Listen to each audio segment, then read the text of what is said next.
1. Resistances of psychoanalysis, Jacques Derrida. Resistances. Must one resist? And, first of all, psychoanalysis. If it were necessary to resist analysis, one would still have to know whence comes this one must and what it means. One would still have to analyze it. Is there resistance to analysis as the psychoanalysts say? Resistance to analysis is a theme about which psychoanalysts themselves seem to be making less noise these days. One may wonder why. It is as if, having been accused, more or less justly, of overusing it and thereby overcoming too quickly all questions or objections, which after fast analysis are regularly filed away under symptoms of resistance, they were submitting to or preparing for other terms for the discussion. Let us set aside this point, which is not merely a sociological one. By reactivating this question of resistance to analysis, let us try to go against the current and perhaps resist somewhat. Must one, and if so, how, analyze this resistance to analysis, if there is any, and the there is of this resistance? We would have to analyze A1 must A there is and, above all, we would have to know whether what resists analysis does not also resist the analytic concept of resistance to analysis. Can all resistance to analysis always be reduced to the interpretable status that analytic theory grants it or analyzes? Is there another resistance? Must there be another concept of resistance and of analysis? And of resistance to analysis? This is a lot of one musts and there is and resistances which nevertheless seem to be organized around a provisionally stabilizing sense of analysis, namely, the sense laid down, in French rather than in another language, by psychoanalysis. Unless I am mistaken, only in French does one so commonly say analysis or psychoanalysis. The history of this idiomatic formation would in itself deserve to be investigated. Instead, it is an idiomatic interest, I could almost say an idiosyncratic interest, in the word resistance that I would like to share with you. At stake, in sum, is that which in me could learn to say me only by cultivating an idiom wherefore reasons I do not understand very well but which I would like to try to elucidate a little with you this evening, as if I were in analysis with you. The word resistance does not play just any role. Ever since I can remember, I have always loved this word. Why? How can one cultivate the word resistance? And want to save it at any price? Against analysis, to be sure, but without analysis and from analysis. And from translation. For I love the Franco-Latin word resistance inasmuch as it resists translation and even, for me, its translation into or its transparency in French, in my own language. This word, which resonated in my desire and my imagination as the most beautiful word in the politics and history of this country, this word loaded with all the pathos of my nostalgia, as if, at any cost, I would like not to have missed blowing up trains, tanks, and headquarters between 1940 and 1945. Why and how did it come to attract, like a magnet, so many other meanings, virtues, semantic or disseminal chances? I am going to tell you which ones, even if I cannot discern the secret of my inconsolable nostalgia which thus remains to be analyzed or which resists analysis, a little like the navel of a dream. Why have I always dreamed of resistance? And why should one worry here about a navel? Everything seems to be pointing, but don't worry too much. Award a lecture on the word resistance, a self-satisfied and navel-gazing look at a thoroughly French word, at its roots in the history of this country and, worse, at my professed love for the word and perhaps for the thing or at my resistance to analysis. I do not promise not to give in at all to the temptation, but I will try, as I proceed, to suggest some other things, as non-idiomatic as possible. They will respond, I hope, both to the title and thus to the contract of this colloquium, to the general concept of analysis, and, above all, to the fine lecture by Miguel Diaz. I more or less repeat, then, my question, why dream of resistance? And should one still be concerned with the navel of a dream? The taste of a solution. Miguel Diaz, see head not, PN 9, began by quoting Goethe, from whom he drew his first guiding threads regarding what is untangled by analysis as untangling, untying, detaching, freeing, even liberation, and thus also, let us not forget, as solution. The Greek word anolyein, as is well known, means to untie and thus to dissolve the link. It can thus be rigorously approached, if not translated, by the Latin solve, to detach, deliver, absolve, or acquit. Both solutio and resolutio have the sense of dissolution, dissolved tie, extrication, disengagement, or acquittal, for example, from debt, and that of solution of a problem, explanation or unveiling. The solutio lingua is also the tongue untied. Since Miguel Diaz has named Goethe's Geistige Band, permit me to evoke in my turn a great reader of Goethe, someone who cited him often, as did Heidegger, with whom he shares at least this priceless debt and, by the same token, other less apparent commitments. When he speaks of the navel of the dream, with regard to the dream of Irma's injection, Freud confesses a feeling, a premonition, he writes. 1. The confession has its natural place in a note added after a certain delay. Freud's tone and the status of this note are indeed those of a confession. Remorse or repentance, the note is offered after the fact but, such as it is, to analysis. It calls upon the reader as witness in the way one might address oneself to a confessor or to some transferential addressee, some would say to an analyst, assuming that a reader is not always an analyst. Freud, then, has the premonition, that something exceeds the analysis. The interpretation, the analytic deciphering, the deutung of a certain fragment did not go far enough, a hidden meaning, verb or gene exceeds the analysis. Let us say for the moment that the meaning exceeds and not that it resists analysis. The concept of resistance to analysis has in fact another import and belongs to another code in the Freudian discourse, even though, and we will get to this, it appears in the same context and is not without relation to this excess. In this note, moreover, Freud seems to have no doubts that this hidden thing has a sense. For the moment, this sense appears to be secret or dissimulated, verb or gene but what still remains out of range cannot not be transfixed with sense. The inaccessible secret is some sense, it is full of sense. In other words, for the moment the secret refuses analysis, but as sense it is analyzable, it is homogeneous to the order of the analyzable. It comes under psychoanalytic reason. Psychoanalytic reason as hermeneutic reason. I underscore this trait and, in proposing to problematize it, I hope to go in the same direction as Miguel Diaz, although the path I am following is, as too often, indirect. I would like to try to join up with him in the vicinity where, near his conclusion, he evoked discordant contemporary voices who engage and argue with each other in, I quote him, the discussion of the very sense of rationality, that is, the controversy around sense, the limits, or the illusions of reason, a discussion that could be interpreted, he continues, as a topical discussion whereby, the exercise of dialogue with the tradition, which Aristotle called the art of dialectic, is prolonged. For a very provisional starting point, let us identify in a singular passage from the interpretation of dreams certain questions that open from a distance onto what could be called the Freudian analytic, topic, and dialectic. I will not interrogate directly, as is done too little in France, though more often in the Anglo-Saxon analytic milieu, Freud's implicit epistemology, his models of analysis, argumentation, demonstration, his logic of proof, his rhetoric, narratic, and, if you will, his analytic and dialectic. Without doing so directly, but once again at an angle, I hope to specify what may be the principle of this task. On the horizon will stand the question of whether psychoanalysis, whether the idea of analysis that gives it its name finds suitable lodging in the history of reason, in what is at issue there between analytic and dialectic. This analytic concern, to render reason of sense as sense, even if it is hidden verb or Shin, says the note in question, merges here with a hermeneutic drive or watchword. In truth, with the principle of reason itself, there where it prescribes that one must render reason redere rationem, at any cost. One must render fidelity to sense, duty, debt, sense of required restitution, of the restitution of the sense of sense. All this seems all the more remarkable in that Freud is soon going to radicalize this notation. He is going to proceed to a generalization by taking one more step. And this is what he will call the navel of the dream. This step will be in truth a leap. I will not say anything new about this dream of Irma's injection. The sense of this text, if not of this dream I repeat, the sense of this text, if it has any will have surely been exhausted for some time now by the enormous analytic literature that, throughout the world, has submitted it to investment and investigation from every angle. My only alibi with which to plead the innocence or the freshness of my modest reading is that this reading is concerned, precisely, with something other, perhaps, than sense itself, and thus with something other than analysis, a certain analysis, something that, in another sense, perhaps, resists analysis, a certain analysis.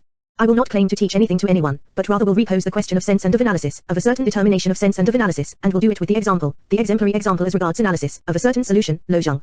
Freud, then, has just remarked that the analysis of this fragment had not been carried, forward, far enough, there would thus still be some reserve of sense and movement for going further. Freud then makes two fascinating remarks, one could even call them passionate, whose juxtaposition and heterogeneity would deserve interminable analysis. The two remarks are separated in the original text by a period and a dash, all of which disappear in the French translation, at least in the first translation, which therefore must be set aside if one is interested in this passage. First remark, Freud's wife / woman between 3 and 4. We must pause a moment at what Freud suggests about a square of women. In the register of the reserve of sense and of the provisionally interrupted analysis, Freud notes curiously that, had he pursued the comparison, Verdlichung, between the 3 women, he would surely have been led far afield. Why? He does not say, not really. Why would he risk losing his way? Why is he even sure of this? Why is he so afraid of what he seems so sure? Why would he go astray by comparing the 3 women? And, above all, what does he know? How can he know that he would go astray where he confesses or claims to confess that he didn't go see, not far enough? Right here, at this point, it would not be impossible to speak of resistance to analysis. Moreover, in the paragraph of the main text Freud comments upon, at the signal for the note, Freud has said a little more, just barely, about his own resistance, but in noting that what these 3 women had in common was already, precisely, a certain resistance to analysis.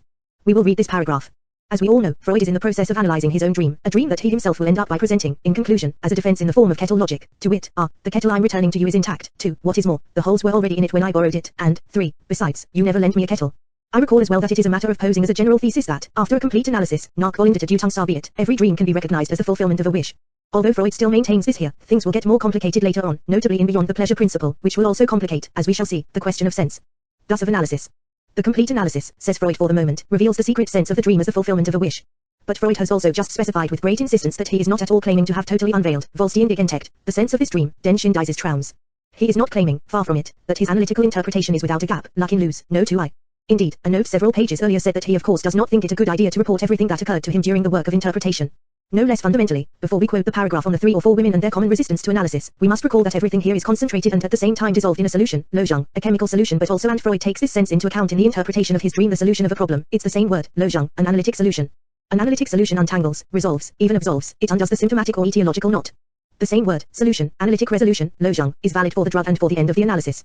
And the reason Freud reproaches Irma in the course of the dream, the reason he reproaches Irma's resistance, is that she has not accepted his solution. He says so himself, I reproach her for not having accepted my solution yet. I said to her, if you still get pains, it's really only your fault, Den Igenis Schuld, 107. He says this to her in the dream. It is in the dream that he formulates this reproach and thereby refuses to acquit the other of her debt, to absolve her of her fault, Schuld, namely, her fault at not having accepted the proposed solution. For that is the fault for which the patient is culpable, accountable, responsible, which is to say, by this failing, properly bound. In passing, after having quoted this part of the dream, he remarks, this is another confession of the wakeful Freud. I might have said this to her in waking life, and I may actually have done so. It was my view at that time, though I have since recognized it as a wrong one, that my task was fulfilled when I had informed the patient of the hidden meaning of his symptoms. Once again, den Verborgenen ihrer symptom, I considered that I was not responsible, nicht mehr verantwortlich, for whether he accepted the solution, Lojong, or not, though this was what success depended on, row 8. In other words, I am responsible for the analytic solution, Lojong, but not for the resistance of the patient, who can refuse it and who is thus alone responsible, culpable, accountable for his resistance. Here again, Freud confesses an error. He has fortunately overcome it since, he says, it had merely made his life easier. Here now is the paragraph that turns around the 3 women to be compared, the departure of the graces or disgraces to which a 4th, indispensable dimension must be added, the term of a 4th character, Freud's own wife. Not only because the dream anticipates, as Freud notes, his wife's birthday, when the couple received a crowd of guests in the large hall at Bellevue including Irma. But also because, in yet another note, Freud adds to a governess whom he had once had as a patient and to Irma's good friend, whom he has just mentioned, a 3rd person, who is thus a 4th if one counts Irma, and I would say, in a dogmatic and elliptical fashion for the moment, that what I would like to talk about this evening, under the tide of resistances, of resistance to analysis, of a certain resistance to a certain analysis, is a passage, through the untangling of a knot, between the 3 and the 4. This 3rd 4th person is his wife, whose birthday is coming up. The still unexplained complaint about pains in the abdomen could also be traced back to this 3rd figure. The person in question was, of course, natürlich, missing in the French translation, my own wife. The pains in the abdomen reminded me of one of the occasions on which I had noticed her bashfulness. I was forced to admit, mere ingestion, yet another confession, that I was not treating either Irma or my wife very kindly in this dream, but it should be observed by way of excuse, zu meiner Entschuldigung, that I was measuring them both by the standard of the good and amenable patient, am ideal Graven, gefodigen Patienten. No, this note precedes the note on the omphalos of the dream. Here, then, is the announced paragraph. I had been comparing my patient Irma with two other people, one of whom, then, silently reminds him of his wife, who would also have been recalcitrant to treatment, stroben, to stand on end, to resist. Freud often uses this verb, as he does in the recital of the dream that begins our paragraph, where he describes Irma's reluctance to open her mouth, a recalcitrance like that of women who wear dentures, when he reproaches her for not having accepted his Lojong. What could the reason have been for my having exchanged her in the dream for her friend? Tilde es kann es Forschen haben, that is, what does this mean, what sense can it have? Perhaps it was that I should have liked to exchange her, either I felt more sympathetic towards her friend or had a higher opinion of her intelligence. For Irma seemed to me foolish because she had not accepted my solution, mein Lojong nicht akzeptiert. Her friend would have been wiser, that is to say she would have yielded sooner, by implication, to my advice, to my demand or to my advances. She would then have opened her mouth properly, and have told me, Ursulaine, more than Irma. You, Freud thus gives the example of a law. Which law? The one that in general commands one to interpret as resistance to analysis, to the solution, to the resolution, Lojong, the reservation of anyone who does not accept your solution. Such a law, let it be said in parentheses, reinscribes all analysis in a relation of forces and all interpretation in the politics of a polemos and an eros. In the seduction let us risk this word of an irreducible polaris. To analyze anything whatsoever, anyone whatsoever, for anyone whatsoever, would mean saying to the other, choose my solution, prefer my solution, take my solution, love my solution, you will be in the truth if you do not resist my solution. Placing what I say in a bind, it seems to me, I will add that one can dispute the ineluctable truth of this scene, possibly in the name of the truth, only in disavowal, one can oppose to it only disavowal, but a disavowal in the name of the truth is not just any disavowal, whence the abyss that's the whole problem. Oh, the scholar, the philosopher, and above all the analyst will doubtless disagree with what I have just said, and will do so by claiming that the objective truth, or the truth of being or analytic neutrality, removes the passions of resistance, disavowal, and appropriation from this polaris and this dual. To avoid too much precipitation, I would say in a word that the only limit to this polaris, to this condensation of the political, polemos, and eros, and the only suspension of this analytic seduction is another concept of resistance or rather of remaining, resistance, a reasonalized toward which I am orienting this lecture and whose premises or implications will, I hope, become clear little by little. I close this anticipatory parenthesis. This law of the polaris is given an example here.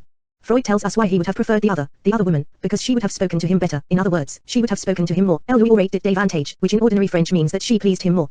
She was more to his taste, she who would have been docile enough to accept his solution and thus not to resist him. A.B. Freud makes sufficiently clear, all of these things, beginning with the solution, pass by way of the mouth, with or without dentures. At no moment does Freud have even an inkling that a resistance might be, in this context, something other than a resistance to his solution, to his analysis, or, beyond this context and in general, that a resistance might be something other than a resistance full of meaning to an analysis full of meaning. Even if it is definitive, resistance belongs, along with what it resists, to the order of a sense whose secret is only the hidden secret, the dissimulated meaning, the veiled truth, to be interpreted, analyzed, made explicit, explained. Second remark, the omphalos right after the comparison between these 2, 3, or 4 women, right after the passage from the triangle to the square, we come then, if we can still say that, to this inaccessible topos. Giving rhythm to his discourse with an interesting punctuation, a period followed by a dash indicates that one is changing registers and levels. Freud advances the famous proposition about the umbilicus, the navel of the dream. Such a proposition, this time, no longer concerns a provisional limit, a reserve of meaning that still awaits us, it concerns rather a night, an absolute unknown that is originarily, congenitally bound or tied, but also in itself unbound because a solute, to the essence and to the birth of the dream, attached to the place from which it departs and of which it keeps the birthmark. The umbilicus, the omphalic place is the place of a tie, a not scar that keeps the memory of a cut and even of a severed thread at birth. And the general proposition, the assertion in the form of an unconditionally posed law, which is itself cut off from its context and detached from the fragment of the dream that gives it its pretext, is the assertion according to which every dream, always, carries within it at least one place, Einzel, one marked topos that situates it as unergründlich, gleichsam einen Nebel, impenetrable, unfathomable, unanalysable, like a navel, an omphalos. And Freud adds, so as better to suture or sew the thing up, that through this place it is knotted, attached, connected, or suspended, zusammenhänging, which implies once again the figure of the knot, of the knotted thread, with the unknown, mitdem unerkannten. The French translation reads here the unknowable instead of the unknown, the non-recognized, but it does give one the sense of the insoluble, unsolvable, indissoluble character, because a solute, of this unknotable knot. Because it is a matter here of analysis, of tying and untying, let us insist, for the moment at least, more on the knotting and less on the hole that it sutures.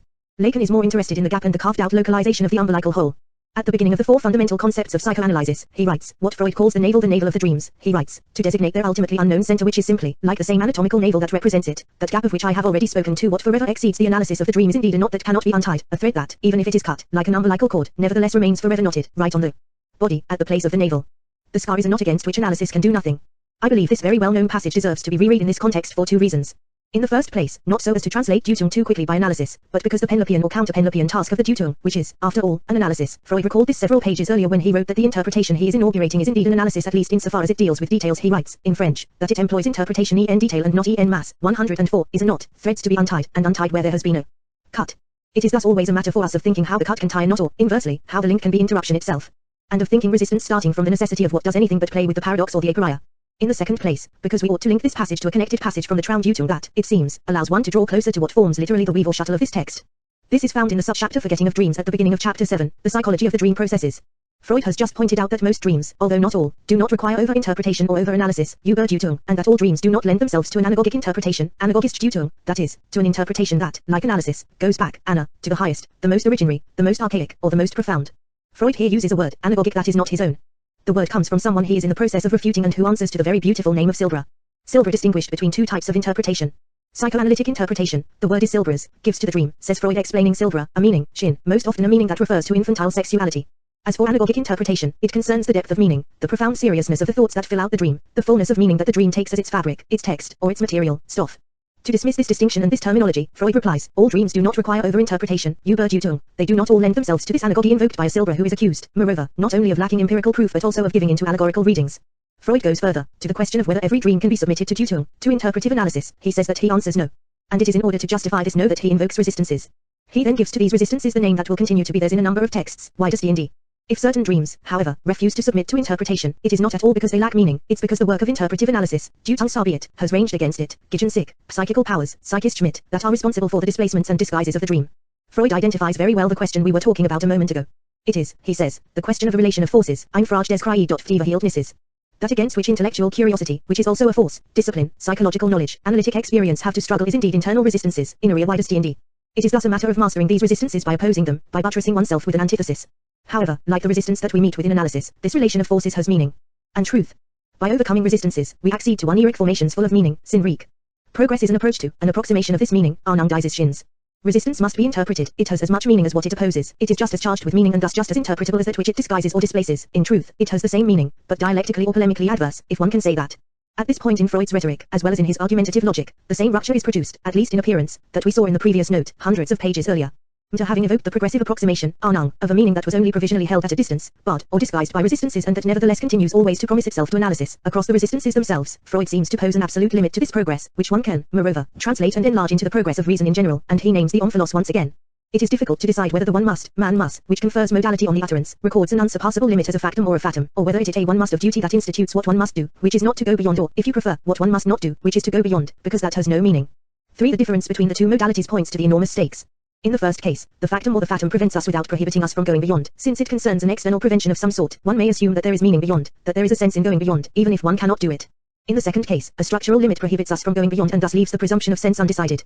But first we should translate this passage. There is often a passage, a place, Einzel, in even the most thoroughly interpreted dream which has to be, man muss, left obscure, muss man oft Einzel im Dunkel lassen. This is because we become aware during the work of interpretation that at that point there is a tangle, near like a ball of yarn, of dream thoughts which cannot be unraveled, der sich nicht entwirren will, and which moreover adds nothing to our knowledge of the content of the dream.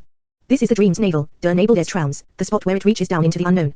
The dream thoughts to which we are led by interpretation cannot, from the nature of things, have any definite endings, müssen bleiben Abschluss. They are bound to branch out in every direction into the intricate network, in die netzartige Verstrickung, of our world of thought. It is at some point where this meshwork, Geflecht, is particularly dosed that the dream wish grows up, like a mushroom out of its mycelium. 525, in the knowing meshwork of its own fabric, this text remains just as enigmatic as what it is talking about, the omphalos. It places it en of I'm. We will retain what concerns our motif, analysis. 1. First, there is a tireless insistence on the texture of interwoven threads, on a skein of knots that cannot be untangled. It is Geflecht, translated here as meshwork, the word whose woof or warp Heidegger followed into decisive places for thought. It is also die netzartige Verstrickung, the Nowell, Nabel, and so forth. The density of this rhetoric of thread and knot interests us because it appeals to and challenges analysis as a methodical operation of unknotting and technique of untying. It is all a matter of knowing how to pull threads, pull on the threads, according to the art of the weaver, which Plato's statesman made into a royal paradigm, for the analytic division, diaresis, for dialectic, for the royal science, Übersichtlich of the statesman, 3 NC.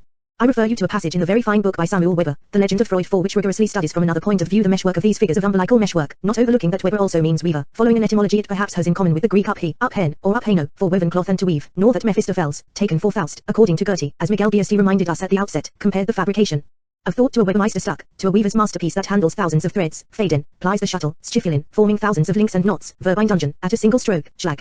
2. Another remark is that this birthplace is assigned to the wish or desire of the dream. Freud tells us that the dream wish arises, grows up, surges forth, ahead sick, at the densest point of this scheduled, of this meshwork, like a mushroom out of its mycelium. The place of origin of this desire would thus be the very place where the analysis must come to a halt, the place that must be left in obscurity, muss man im Dunkel lassen. And this place would be a knot or a tangled mass of threads, in short, an unanalysable synthesis. 3 times a last remark in the form of a divided question in effect concerns this topic. Such a question, which I will deliberately leave suspended, is in fact divided. Is this limit of analysis, instead of being the origin of the dream wish, a resistance to analysis?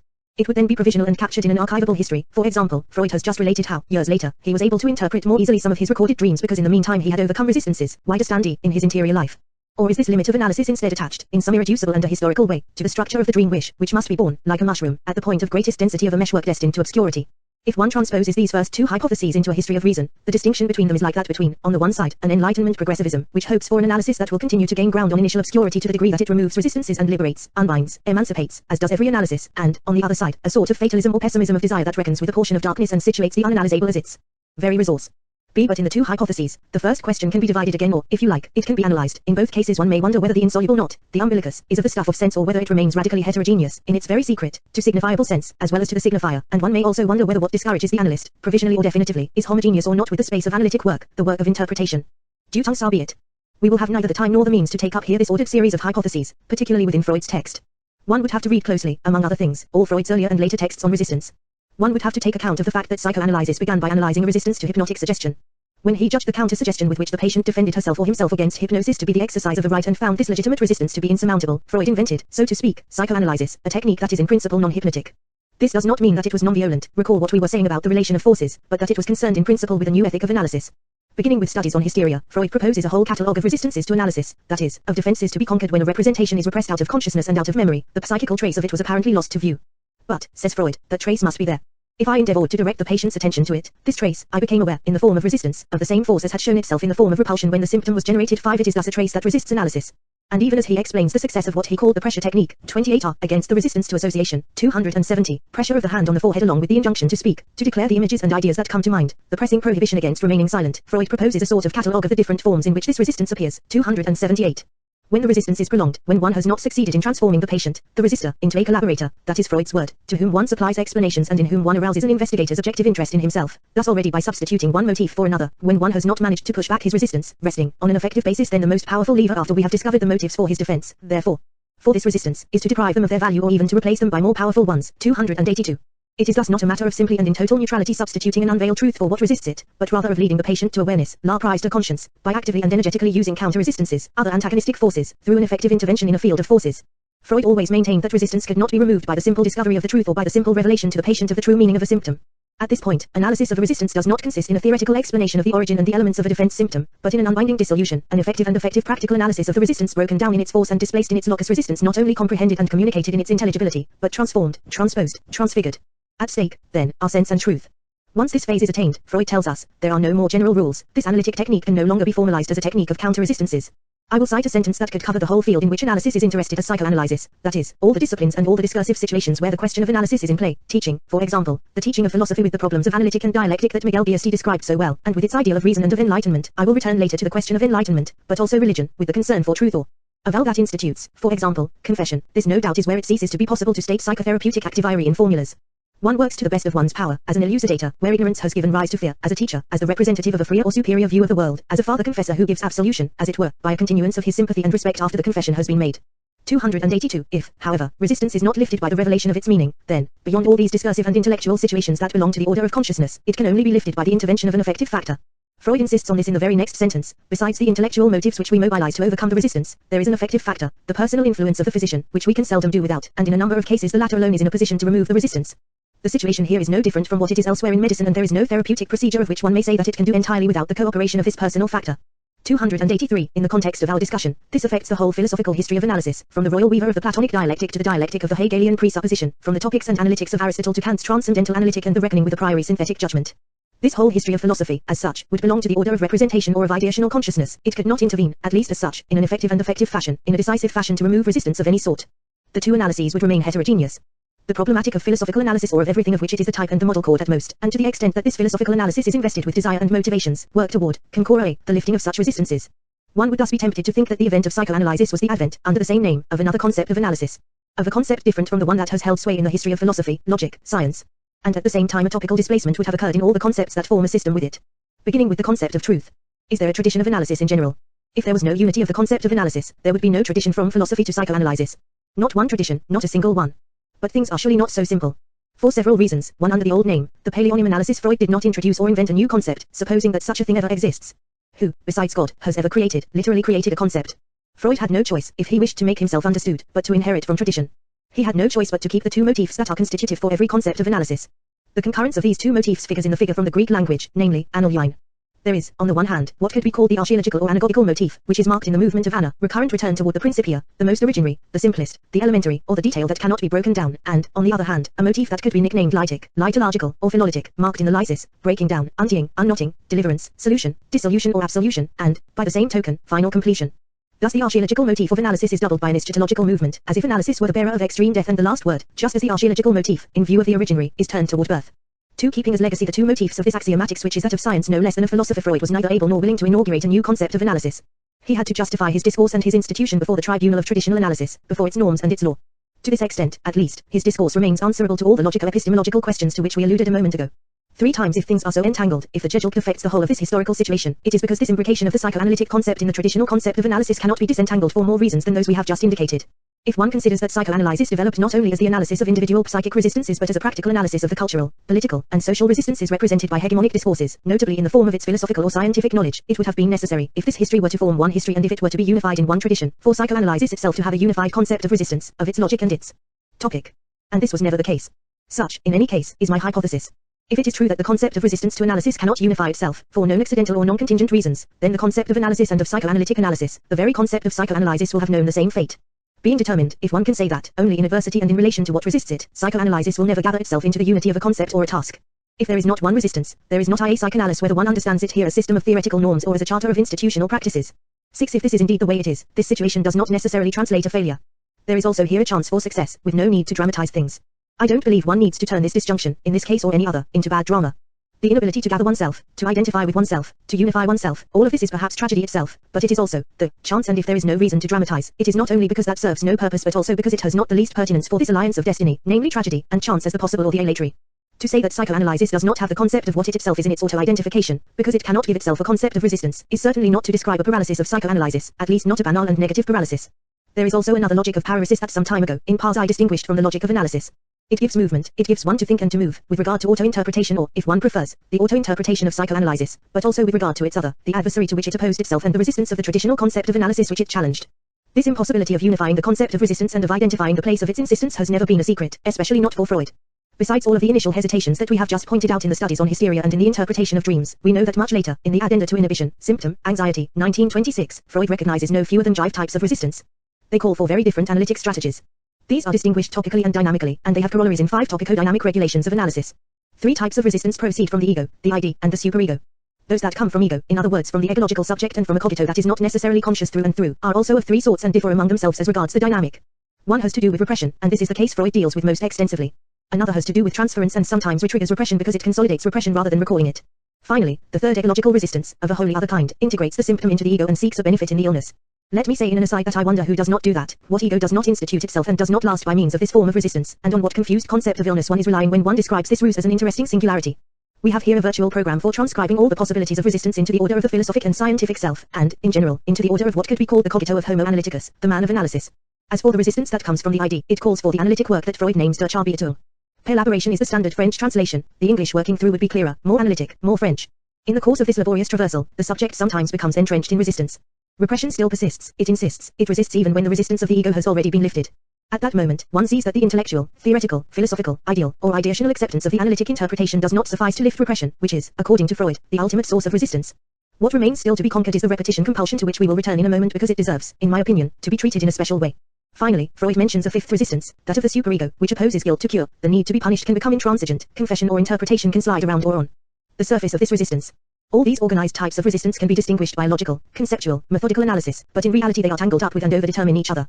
Above all this is in my view the most decisive scansion and will thus fold my lecture in rule when one seeks to determine the unity of this concept, which serves as a semantic support or paradigmatic reference for the 5 forms of resistance. One encounters a resistance to analysis that figures both the most resistant resistance par excellence, hyperbolic resistance, and the one that disorganizes the very principle, the constitutive idea of psychoanalysis as analysis of resistances. There is nothing very surprising in this logic, for which we could find other examples. The principle of a series also transcends it and, withdrawn from the meaning that it confers, it comes to deprive of meaning the very thing to which it gives meaning. One could say, in fact, that the multiplicity of resistances does not necessarily threaten the concept of resistance. The latter would be a genus with several species. Its unity of meaning and place, as well as its validity, would even be confirmed by this diffraction. It itself, the same, is what one would find again throughout. But in order to determine this supporting sense, one must follow the guiding thread of the strongest resistance or, better still, the thread of the irreducible resistance. And there is no doubt that in Freud's view, this role is played by the repetition compulsion, Wiederholungszwang.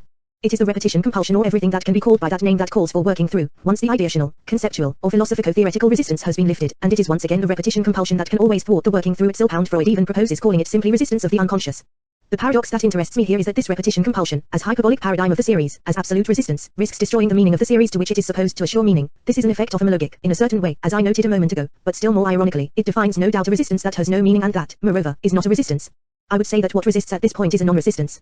I cannot undertake here, as I've tried to do elsewhere, in the postcard, an analysis of this strange text on the demonic repetition compulsion, on unbinding, the death drive, and finally the analytic character aggressive, dissociative, asocial, and unbinding of the repetition compulsion.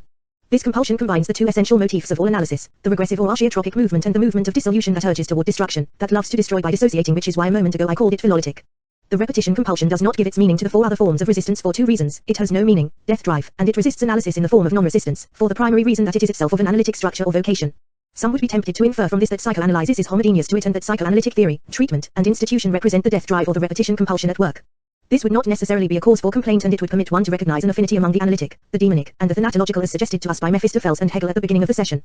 This proposition can be turned inside out and restated intact in the following form: the repetition compulsion, hyperbolic resistance of non-resistance, is in itself analytic. It is that whose resistance psychoanalysis today represents, in the surest form of its ruse, disguised as non-resistance. We have here returned very close to the navel of the dream, to the place where the desire for death and desire to outcourt call for and speak the analysis they prohibit. Speak it by saying nothing, respond without responding, without saying yes or no, as in Bartleby the scrivener. To every demand, question, pressure, request, order, it responds without responding, neither active nor passive. I would prefer not to. Those who have read this immense little work by Melville know that Bartleby is a figure of death, to be sure, but they also know how, without saying anything, he makes others speak, above all the narrator, who happens to be a responsible man of the law and a tireless analyst. In truth incurable. Bartleby makes the analyst speak as narrator and man of the law. Bartleby is also the secret of literature. There where perhaps it makes psychoanalysis talk or sing. There where, the very place of resistance. Resistance of psychoanalysis to psychoanalysis. One no longer knows who analyzes whose secret, to death. And the man of the law mentions a rumor. Some say that Bartleby used to have a subordinate responsibility at the dead letter office in Washington. So I ask myself why my argument with analysis in general and with psychoanalysis in particular has always had, but this is nothing original, the deathly taste of general delivery mail, post recent, which has driven me to prowl endlessly, in the company of a few others, in the vicinity of beyond the pleasure principle. To the other secret of the weaver let us change both the rhythm and the tone. When I began, I asked myself why I have always dreamed of resistance. Whether this dream had a navel. And what good there is in worrying about an omphalos. When Elizabeth Ruggles and Gerard Grand so generously invited me to participate in this colloquium, I answered, I would prefer not to. That certainly did not mean no, rather, it meant that, unable to prepare a real lecture in so little time, there is always so little time left, on such a large subject, on analysis in general, I would try to let myself be carried along by the talk preceding me, I would try to respond to it, but in truth I was not sure of this, and I would even prefer not to have to give a response worthy of the name, which is all the more difficult after such a fine presentation. That did not prevent my friends from urging me to give a title to this non-response in the form of a non-lecture. Almost without thinking about it, I desired the word resistance is exercising the basic caution of putting it in the plural so as to keep the exit doors clear. To pluralize is always to provide oneself with an emergency exit, up until the moment when it's the plural that kills you. Naturally, as I have just confirmed, although I said right away resistance is the expression, resistance to analysis was already governing this association. The title of the colloquium invited one to make the association. But since then I have been constantly dreaming, rather than reflecting, about the compulsion that dictated this word to me, so quickly, and I have been constantly caught up in the knot of reasons why I love it. I am going to try to explain myself schematically, very quickly, cutting short both the telling of secrets and the interminable analysis that would be de rigueur here. In other words, I am not going to tell you a story, especially not the story of how I will have heroically resisted analysis and, more radically, the Freudian analysis of analysis. Going into reverse and breaking a movement down into its elements, I will thus propose something that could resemble an analysis. Which analysis? An analysis of the resistances to analysis, in the form in which I have been able to endure them, and the resistances to the analytic, meaning psychoanalytic, concept of analysis no less than to the philosophical, analytic or dialectical, concept of the same analysis. This makes for a bizarre procedure, I admit, just as bizarre as a failed quasi-auto-analysis, but I promise it will not last too long. What I would like to show, or in any case attest to, may be summarized as the crossing of two entangled necessities. First necessity, that of a double bind. Every resistance supposes a tension, above all, an internal tension. Since a purely internal tension is impossible, it is a matter of an absolute inherence of the other or the outside at the heart of the internal and auto-affective tension. To take up once again the oppositions to which Miguel Giusti referred in beginning his development on Hegel, the double bind gives rise, as such, neither to an analysis nor to a synthesis, neither to an analytic nor to a dialectic. It provokes both the analytic and the dialectic to infinity, but in order to resist them absolutely. Second necessity, to think this resistance as the remaining of the rest, la resistance du rest, which is to say, in a way that is not simply ontological, neither analytic nor dialectical, since the remaining of the rest is not psychoanalytic. Above all because, very simply, it is not. The rest is not or is not, le reste n'est ou n'est pas. How do these two necessities intersect with each other? And what comes about or happens with them? Since I decided at least to mime with you, for a few minutes longer, a kind of auto-analysis that is more or less impersonal, what happened to me with these two necessities? Why am I tempted to compare what induced me into the temptation of thought in the names of deconstruction, trace, dissemination, which could be followed by 20 or so other names that, without being synonyms, belong to the same chain, with analysis and with this known analysis that one could call, for example, dialectic, even though these two are incomparable and, what is more, even though thought constantly commanded one to resist this comparison and to set out on another path. On a third path that would not be a third path and would unbind the symbolic or dialectical pact, that is, the insistent authority of the three or the third. As if what resisted the most radically and the most effectively were always the square, a last square. What is called deconstruction undeniably obeys an analytic exigency, at once critical and analytic. It is always a matter of undoing, desedimenting, decomposing, deconstituting sediments, artefacta, presuppositions, institutions, and the insistence on unbinding, disjunction, dissociation, the being out of joint as Hamlet would have said, on the irreducibility of difference is so massive as to need no further insistence.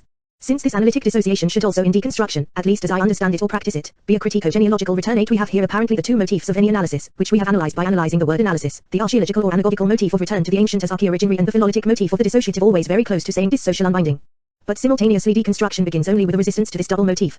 It even radicalizes at the same time its axiomatics and the critique of its axiomatics. What is put in question by its work is not only the possibility of recapturing the originary but also the desire to do so or the phantasm of doing so, the desire to rejoin the simple, whatever that may be, or the phantasm of such a reunion. At issue here is a movement of deconstruction that is not only counter-archaeological but counter-genealogical. The genealogy of the genealogical principle no longer derives from a simple genealogy. Nothing is further from deconstruction, despite certain appearances, nothing is more foreign to it than chemistry, that science of simples with which Miguel Biasi opened his talk. What is the deconstruction of presence if not the experience of this hyperanalytic dissociation of the simple and the originary? At the heart of the present, at the origin of presence, the trace, writing, or the mark is a movement of referral to the other, to otherness, a reference as difference that would resemble an a priori synthesis if it were of the order of judgment and if it were thetic. But in a prethetic and prejudicative order, the trace is indeed an irreducible binding, Verbindung. Because of this originary composition, it resists a chemical type of analysis. But this binding does not bind together either presences or absences, it does not proceed either from an activity, for example, intellectual activity, or from a passivity, for example, sensory passivity. For all these reasons, it does not stem from an aesthetic, an analytic, or a transcendental dialectic. Even as it follows an argumentation that resembles, for example, the Hegelian critique of Kantian formalism and analyticism, as Miguel Biasi pointed out, when Hegel remarks that, at its most profound, Kant's procedure with regard to the a priori synthetic principles and their root in the unity of self-consciousness relies too much on the givens of formal logic without deducing or producing the passage of this simple unity of self-consciousness into these determinations and differences. The deconstructive necessity drives one to put into question even this principle of self-presence in the unity of consciousness or in this auto-determination, this logic of Selbstbewegung, or this immanence of the presupposition, Voraussetzung, that is constantly required by the Hegelian dialectic. Basically, what resists both the Kantian analytic and its dialectical critique is still an analysis, to be sure, but it is an analysis of the presence of the present that cannot not give in to the necessity and the affirmation of a heteroaffection in the system of autoaffection and of the living present of consciousness. This is what I tried to show by setting out from Husserl, which is also to say by leaving him behind and taking my distance from him a certain Husserl. Transcendental phenomenology is also an analytic of constitution either static or genetic. The eidetic reduction and the phenomenological reduction are certainly not logical analyses, but they retain from analysis the double principle of return toward the originary and of decomposition-recomposition of an active or passive synthesis. This heteroaffection of time, which is also its originary spacing, obviously led to a displacement, following a Heideggerian movement, of the emphasis in Kantian critique. The emphasis was displaced from the analytic to the transcendental aesthetic or the theory of the schematism. Here one would have to take into account, among other things, Heidegger's regrets on this subject, my own difficulties with Heidegger on this question and a few others, and the argument deconstruction has carried on concerning analysis with each of the philosophers of the tradition, beginning with those I have just named, Kant, Hegel, Husserl, Heidegger. Let us limit ourselves to the most formal structures of these movements. What drives, pers, deconstruction to analyze without respite the analysistic and dialecticistic presuppositions of these philosophies, and no doubt of philosophy itself, what resembles there the drive and the pulse of its own movement, a rhythmic compulsion to track the desire for simple and self-present originality, well, this very thing here is the double bind we were talking about a moment ago drives it to raise the analysistic and transcendentalistic states. It drives deconstruction to a hyperbolicism of analysis that takes sometimes, in certain people's eyes, the form of a hyperdiabolicism. In this sense, deconstruction is also the interminable drama of analysis. For in order to prevent the critique of originarism in its transcendental or ontological, analytic or dialectical form from yielding, according to the law that we well know, to empiricism or positivism, it was necessary to accede, in a still more radical, more analytic fashion, to the traditional demand, to the very law of that which had just been deconstructed, whence the impossible concepts, the quasi-concepts, the concepts that I called quasi-transcendentals, such as trace or writing, the originary that is more ancient than the origin and, above all, a donating affirmation that remains the ultimate unknown for the analysis that it nevertheless puts in motion. There is thus announced in this way the status without status of all the concepts and all the names of concepts their number is non-finite proposed in the movement of deconstruction. This theory, to be sure, is called for by a thinking of writing, in of grammatology, for example, but it is better thematized and formalized, with dissemination, glass, errors, in its relation to the double bind, to the stricture of the double band and, especially, of a remaining that is not and that does not stem from ontology any more than it lends itself to dialectical sublation. A remaining, resistance, that, as we shall see, cannot be adequately identified with the resistance that it makes possible or that presupposes it. The place and the link the knot of the question that I wanted to introduce would be formed there. They would be formed without closing there. Where, there, in a corner wedge, unlocatable in the space of an objective topology or geometry, there, between remaining and resistance, in the re of a repetition that, without repeating or representing anything that would be before it in space or time, without opposing itself and sometimes even without standing up in a confrontation, will have come to inscribe itself all the same like a wedge and before them, between them in the stance, essence, or existence, before, that is to say, beyond the being that it institutes and destitutes at once. This double bind, this double and unanalysable constraint of analysis is at work on the example of all the figures called undecitable that imposed themselves under the names of pharmacon, supplement, hymen, difference, and a great number of others, which carried with them predicates that are contradictory or incompatible between themselves, in their very between, in their interlacing, their geosmatic invagination, their sumplogue, or their jedgelt. All these figures appeared in a series to analysis, even as they withheld the full presence of their as such, announcing themselves rather than giving themselves to analysis. But each one, in its sumplogue and between the contradictory predicates, makes up a single trace that is not a whole, that is not identical or homogeneous to itself but that remains, in that very way, en solo unanalysable. To take only the example of the pharmacon, the ghost of Plato appears it is an apparition, and all this deconstruction is also a logic of the spectral and of haunting, of surviving, neither present nor absent, alive nor dead, I would prefer not to and so forth, at the end of Plato's pharmacy in the guise of an analyst who would still like to separate, like chemical elements, the good remedy from the bad poison, isolate them like a good repetition from a bad repetition. In the back room of the pharmacy, the analyst, Plato is here the analyst, cocks his ears, tries to distinguish between two repetitions. He would like to isolate the good from the bad, the true from the false. He leans over further, they repeat each other. Then, after a time, further down, Plato gags his ears the better to hear himself speak, the better to see, the better to analyze. He listens, means to distinguish, between two repetitions. He is searching for gold. One ought to distinguish, between two repetitions. But they repeat each other, still, they substitute for each other. Nonsense, they don't replace each other, since they are added. Precisely. 9. It would have been necessary to insist on this concept of repetition, more precisely on the concept of iterability, which, like itera, from which the word derives, says both the repetition of the same and alteration. Why would it be strategically economical, as concerns analysis, to privilege this thematics of repetition? Once again two reasons cross. Are on the one hand, iterability, the condition of the constitution of identities, of ideality, and, to go quickly, let's say of any concept in general, is for this reason the becoming objective of the object or the becoming subjective of the subject, thus the becoming analysable in general. But, double bind, it is also what perturbs any analysis because it perturbs, by resisting, the binary and hierarchist oppositions that authorize any principle of distinction in the common discourse as well as in philosophical or theoretical discourse. 10. That is why I call this iterability a quasi-concept or an inconceivable concept. Which does not mean that iterability authorizes confusion, approximation, or non-distinction. Whence the reaffirmed exigency of analysis. On the contrary, iterability allows one to take into account, in the project of a new general analytic, the phenomena of anomaly, accident, the marginal, and the parasitic. Thus it also allows one to take into account what resists analysis, for example, what resists analysis as psychoanalysis.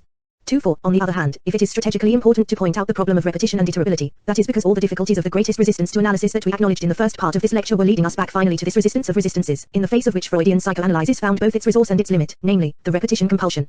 To put into a sentence what would require long discourse, there is nothing fortuitous about the fact that the most decisive and difficult stakes between, let's say, psychoanalysis and deconstruction should have taken a relatively organized form around the question of the repetition compulsion.